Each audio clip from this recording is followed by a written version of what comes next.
it's normal these days to not have that and Right. not have it in like a really deep, profound way, because society as a whole is very focused on the individual and independence. In order for that to exist in the way that it did, it required a high degree of vulnerability. Right. And so everyone there was being, like you said, authentic, but sharing, not hiding. Another man can get another man's struggle and help him and guide him in his masculinity and his relationship. And when it's a positive thing, definitely one of the guys, he was having issues with his girl and they were getting into a bit of a tussle and he was being a little bitch. And he needed to hear from me, you're being a little bitch.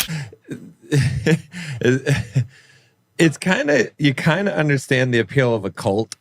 Oh my God. Well, Right, we did like- joke about like Yeah, about forming the a cult. sweatshirts being like a cult. But you can see how that could actually, because you're eating dinners together, you're like living together, you have that community. People need it so much that sometimes they're willing to do crazy things and believe crazy things to fit in, because it is such a strong. Well, we're wired that power. way. Yeah. Like we started out as humans in communities. Yeah. And it wasn't just like, that's why they say it takes a village to raise kids, because it didn't used to be just on the mom or dad. Yeah. Like it was on all the people that were in the community, right? And I feel like it's normal these days to not have that and not have it in like a really deep, profound way, because society as a whole is very focused on the individual and independence. Like as a society, we've kind of shied away from the community. And I mean, look at the things like COVID, like being locked up in your house and having to stay away from people, like it's just kind of getting more and more individualized rather than going back to the kind of community lifestyle, so that, but when you're in it, like you experience it, like you and I did, you really see the value in it. And it kind of makes you realize that we were sort of living, a more independent, and I'm not saying that we don't enjoy our time together and things like that, but like really cultivating a community that, has that loving environment too it's just a profound thing. It's hard to even put into words, but I think that even if you have a strong romantic relationship, there's something about having people around you to share the love with too that you experience. Because I think too, it was really profound being there because a lot of people were either engaged or married. And you could also tell that they really loved each other. And so when you find someone that you love so much, like I love you, it gives you more love to give to other people. And so since I even experienced that and know that, like seeing these people who also love each other so much and they're able to easily pour love into other people around them, I think that's too why it was such a very like profound experience. Yeah, absolutely. I think that it's sort of an extension of the same dynamics of a relationship. It's a bigger relationship, and the same things are valuable, right? Like in order for that to exist in the way that it did, it required a high degree of vulnerability. Right. And so everyone there was being, like you said, authentic, but sharing, not hiding, sharing the struggles that they're going through, being real the whole time. Not trying to, a lot of times you meet people, even you have friends and you have very surface level, you don't get into deep stuff. Well, because they don't want to be judged. But when you live from authenticity, you don't care if you're judged. And like, if people do judge you, then you kind of realize that you want to be accepted and that maybe that's not even the right thing for you, because you want to be authentic and you want someone to be authentic with you.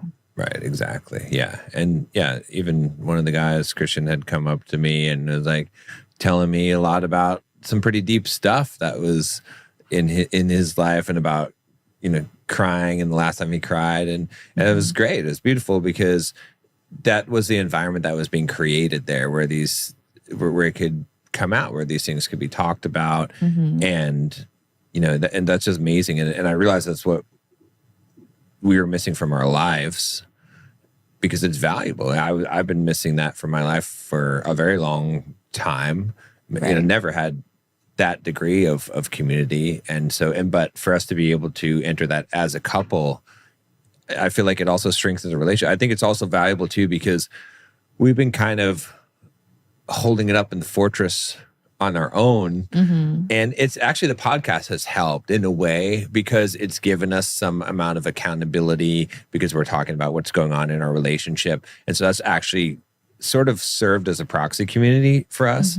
Like you guys are our community, but that's true. But it has, because we're in the public eye, right? Right. Which has helped us to develop our relationship even better. But I can see how being in a community helps even more so, because if it's a positive community, for example, the men can go and talk together and support each other in a way that they wouldn't want to appear weak in front of their woman, but another man can get another man's struggle and help him and guide him in his masculinity and his relationship. And when it's a positive thing, you know, I don't want to name names, but definitely one of the guys needed some help where, you know, he was having issues with his girl and they're getting into a bit of a tussle and whatnot. And he was being a little bitch, and he needed to hear from me, you're being a little bitch, you know?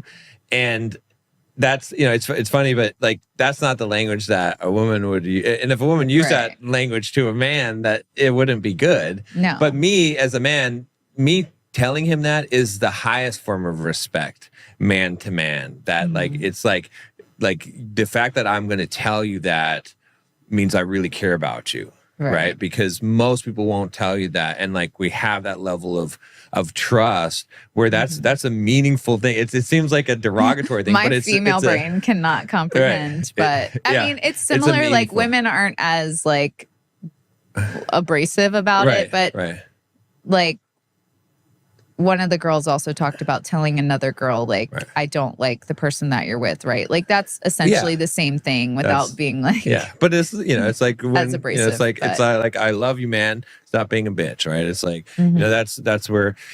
But it's so helpful and useful to have positive guys that are helping you with the relationship, making you, instead of, because what we do as humans is we focus on the other person and what's wrong. And when you have a good community and a good group of guys around you, they say, no, what are you doing? Like, let's focus on you, right? Whereas when you have a bad group of people, they're like, oh yeah, they're horrible, blah, blah, blah. They're creating a wedge. I mean, sometimes it needs to be, when it's a real severe situation and this person's no good. But same thing with women. They can be together and be feminine together, and then we can all come together and you know, it's a useful thing to help to grow. So I think a lot of relationships, you know, we talked about that almost always it's an external factor that destroys a relationship. I forget which episode that we talked about. But I think also an external factor can also be a powerful force on making a relationship stronger. Yeah. If you have a good community, because you're getting the support, you're seeing other people by example who are further along than you in the relationship. And so it creates this environment where you can help some people who you're ahead of, and other people who are ahead of you can help you and grow you. And you all are on that same mission and goal. And so I think community is extremely powerful for strengthening the relationship, as opposed to, you know, like I said, we've been kind of doing it on our own, kind of like, but it's hard because you got to fight all the battles on our own. Can't really, you know, haven't had people to bounce the things off of, and the podcast has certainly helped with that. But the community is something that I'm super excited about, and I'm glad that my eyes were open to this, because wow, it's so much easier to do it together than to do it alone, you know? Right. Well, and the key too is creating a community with, like you said, positive influence, because even in like your family, there can be negative influence. Right. And I'm not saying kick your family to the curb, but it's like you should cultivate a community that is positive, like you said, because if you don't, then like you had mentioned too, that it can influence you in a negative way. Yeah. And that's not what you want. Like you should be cultivating a community that brings a positive influence to your life. And like, it made me realize that we could be better at building our community because we do have friends. Yeah.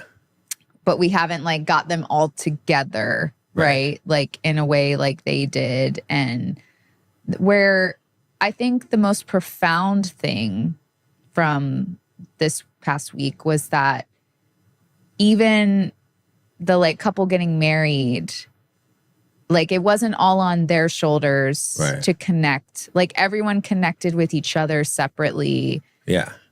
Even though that was the common denominator. And so when you have a good community like that, like everyone's creating their own connections. Yeah.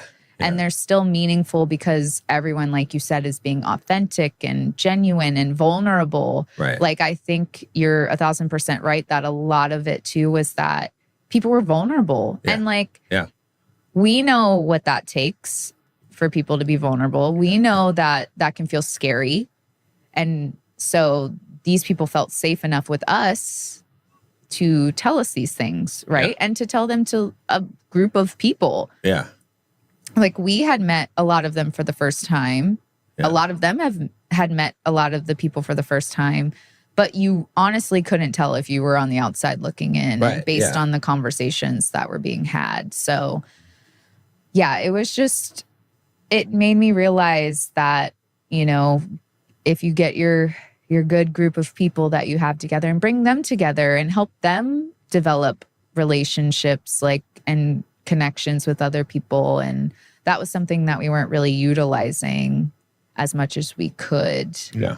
And that you can always make new friends and have new experiences. And that's a beautiful thing. And, you know, a lot of the people too that we met are moving, you know, from San Diego. So it's like, but you can still create even a connection and maintain a connection with those people even from afar. And like, I've always had that mindset though, is like, if I have tons of friends still in Virginia, I have tons of friends still in Florida, and like they will always mean so much to me. And it's not like they're cut off or they're forgotten. Like they still hold that special place that they always had before. But it was nice, you know, coming together also too, like in the physical and, you know, having those like person-to-person experiences. But you can still have them even with your friends that are further away. Maybe you know, schedule like a group call and like everybody gets on like a Zoom call or something. And there's multiple ways to do it. You know, or you plan like a trip or, you know, like there's so many ways. So it was just really eye-opening. And